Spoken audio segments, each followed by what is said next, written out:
Okay. Well, welcome again, everyone. If you go to the packets that you were given, either that were mailed to you or that were dropped off for you or that you picked up, we are going to start with this fall card. So you're going to need the part of your packet that has all this espresso cardstock that will become the card base, and then a lot of vanilla and a lot of pieces that make up the wheelbarrow and the bouquet. That's the card that we're going to start with. We've got a little taste of autumn as we get going. I don't know, does this card card fold have a name, Carol? I'm not sure if I know what the name is. Yeah, I'm not sure either. I like it though. It reminds me of a book. Yeah. Yeah. So it's just that, it's kind of a partial cardstock piece here for the card front, so that when you lift it up, you have a nice space to write, but it's not really a full card front. It's just a partial one. So the first thing that we are going to do, and I'm going to get all of my pieces here too so that I have the same thing as you going on. The first thing we're going to do is work with this large espresso cardstock piece and the small strip that you got that already has leaves embossed on it. Okay. So we're going to work on kind of the base of the card, and what I would love for you to do first is to just use your bone folder or your finger and fold this little tab part or this top part over, because that's going to make the top of the card front. So it's up to you if you want to do this for all 3 of the cards that you'll be making of this design, or if you'd like to just work on one and then know how to assemble it and do the other 2 later. That's up to you. We should probably have time because we'll be working on this until 10 o'clock or so, and you'll also have a little downtime here and there throughout the day. So there's probably enough time to assemble 3 cards. It's sure different than if you were to do all of the stamping and all of the die cutting and have to do it all. Will hopefully go a little more streamlined fashion for you. So it's up to you. You can do all 3, or you can just focus on the one. And then we did send out card instructions as well, so you'll have those to reference if you need them later on, or if you need them right now. So take your embossed strip, and if you see the leaves are kind of raised, that's the side that we want to show.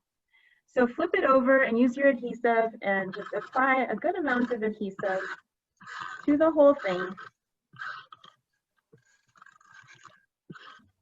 And then you're going to want to place that on here, but it might help you if you turn this way so that the flap is down toward you. That just might help you for placement. You know that when it actually becomes a card, that will be at the top. But for easy placement, if that helps you to center this on here, you could do it this way so that you have basically a mountain fold here, and this part of the card is down toward you.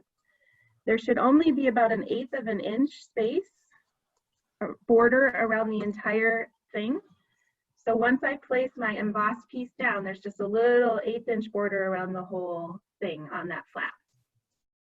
Okay, I'm going to assume everybody's with me unless somebody stops me or I see a chat pop up. So I'm going to keep going. I'll try and go at a relaxed pace so that you do have time if you want to do all 3 cards, but just holler if I'm going too fast. Okay. So that's what we want to do for any of the cards that you're making. Just make sure we have the raised leaves showing, and we're gluing that embossed strip onto the top flap of the card. All right. So the next thing we want to do is take our vanilla cardstock that will go inside the card.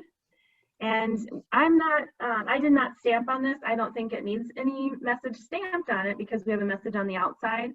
It's up to you. If you want to stamp something now or later, you could, but I'm just going to adhere this using my tape runner into the center of the inside of the card. Some people like to have a lot of space to write their own message on a card, and some people like it all to be filled up so they don't have to think of a lot to say. Isn't that the truth? Yes, absolutely. So this should be centered. It's our normal 5 1/4 by 4 dimensions to go inside the card. And then the next thing that we're going to do is adhere the 2 strips of designer paper. This is from the Gilded Autumn 12 by 12 paper. and it has kind of nice foil, acorns, leaves, and so forth. We are just going to adhere these strips so that they align with the vanilla. Okay, they're 4 inches by 1 inches, so they should fit really nicely at the edge, left and right edges of the vanilla cardstock. So we're just gonna apply adhesive and put those there on the edges.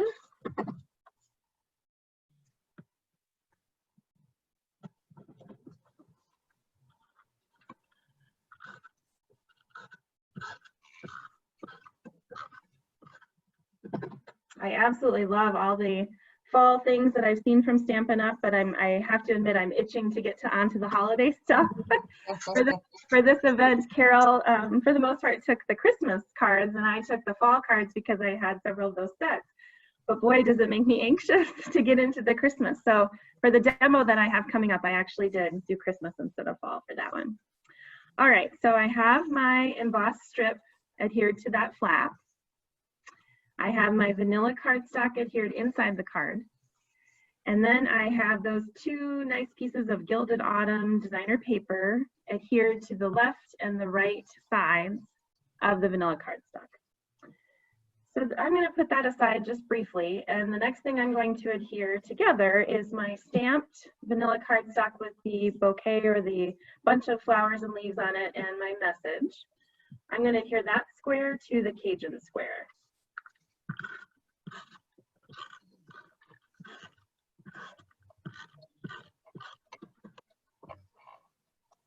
It should center nicely because it's a 3 3/4 inch by 3 3/4 inch vanilla square and then 4 by 4 Cajun cardstock. All right. So I would say that this is the trickiest part of assembling this card, and it's really not that bad. But in order to get this on the front, you're going to want to have your card open like this, and then take your vanilla and Cajun squares that are adhered together, place them centered, aligned toward the bottom of your card. So you see they don't quite meet the top of the card. This is a 4-inch Cajun square compared to a 4 1/4 inch card base top to bottom. So it's okay, you should have a little space in here, but you want to make sure this is aligned down here and centered so you're seeing the same amount of designer paper on each side. And then, you know, normally we adhere the bottom of things. Instead, I want you to place an adhesive strip, and you could use tear and tape for this if you wanted, or you can just use your tape runner. But maybe place a couple layers of the adhesive just on that top, you know, 1/2 inch or so of the Cajun and vanilla square. And then, since it's aligned on the bottom, you just fold your flap over and burnish it down with your fingers or a bone folder. And that should adhere it really nicely so it becomes the card front. Everybody with me on that? So now that's the flap, and you see there's still about 1/4 inch of space here because it didn't have to go all the way to the top.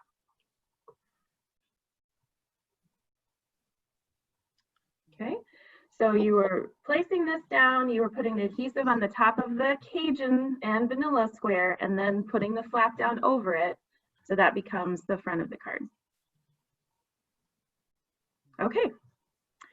So the next thing that I would need you to do is to grab your wheelbarrow, or wheelbarrows if you're doing multiple cards at once, and the little gold or brass wheel that was given to you for that part of the wheelbarrow. Now I have both mini glue dots or mini pop dots and the original size of pop dots or Stampin' Dimensionals, because what I want to do is first adhere this wheelbarrow to, I don't know what this part is. It's like the longer part of the handle going down almost into an axle for the wheelbarrow wheel. But first I'm just going to put that on using adhesive.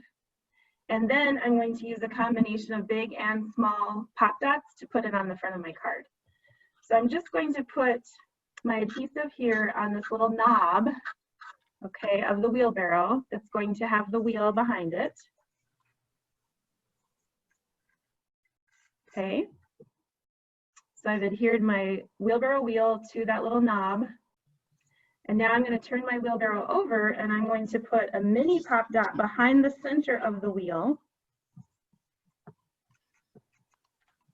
And then I will go to my large pop dots and use, you know, 3 or 4 so that that can stand up off the card a little bit. And if you don't have the mini, you can just cut one of your Oh, dots. definitely, for sure.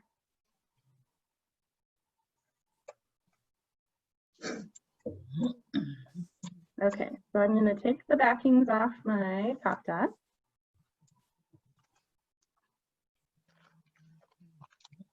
Okay.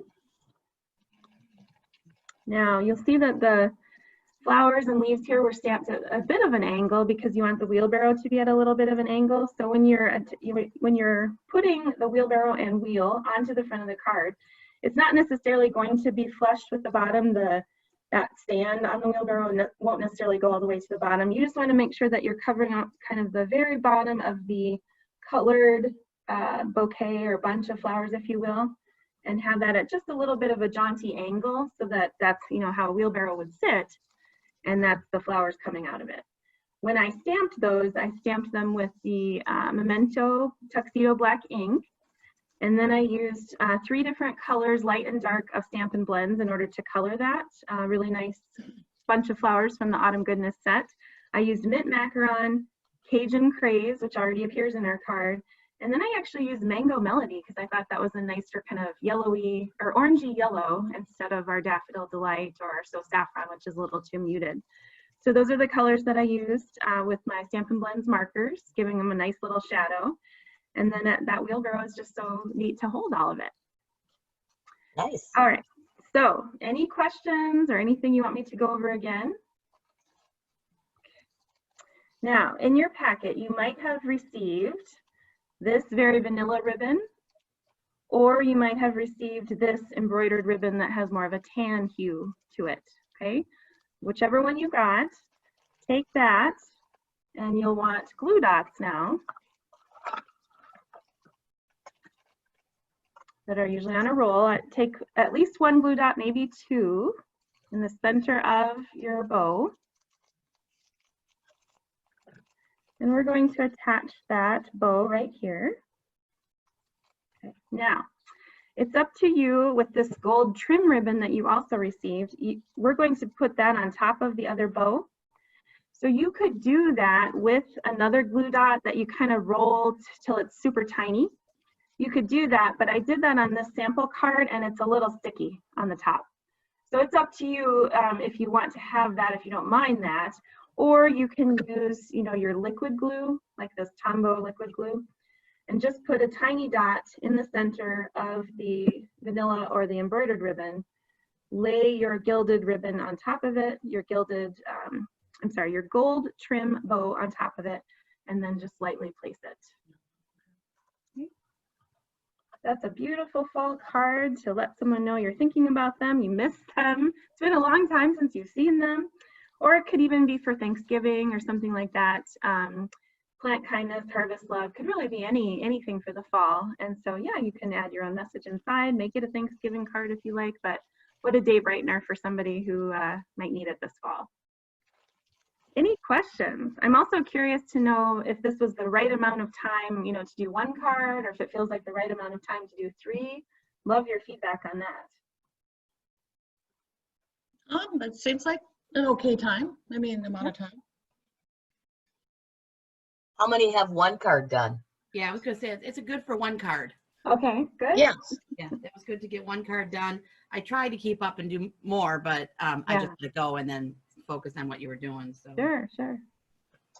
Any other questions on the assembly before I stop the recording for this one?